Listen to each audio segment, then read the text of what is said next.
We Jews begin the history of our people with slavery.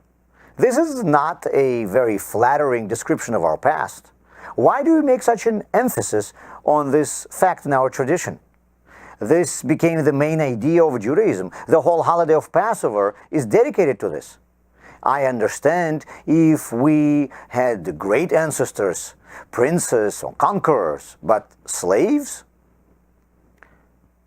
Slavery is not conditioned by the fact that someone from the outside forces a person to obey.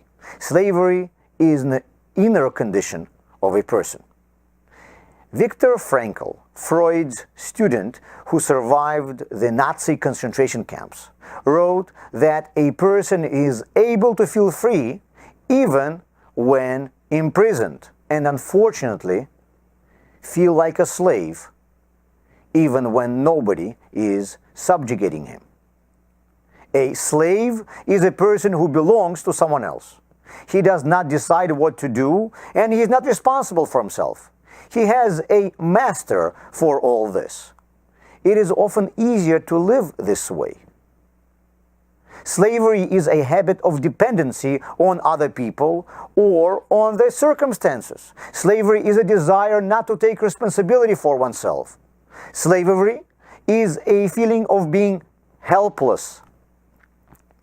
You can be enslaved by other people, by your situation, or by your own nature.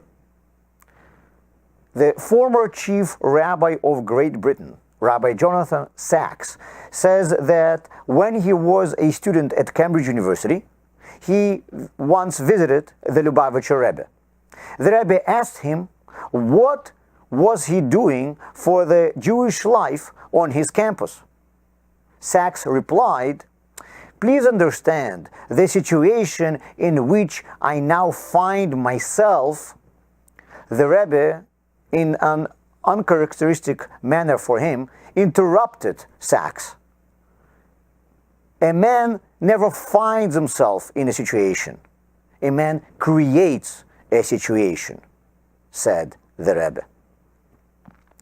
The feeling of powerlessness is very convenient.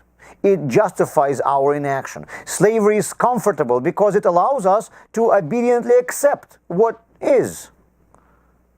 Why did I lose my keys? Because I am absent-minded. Why did I get angry? Because by my nature I have a short fuse. What can I do? I was born this way.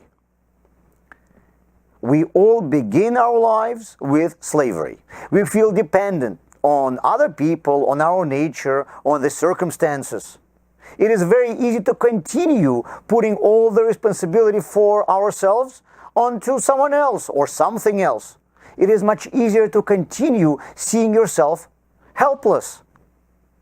The Torah says that we must remind ourselves of the exodus from Egypt every single day of our lives. Moreover, the Torah insists that we must see ourselves leaving the slavery of Egypt every single day.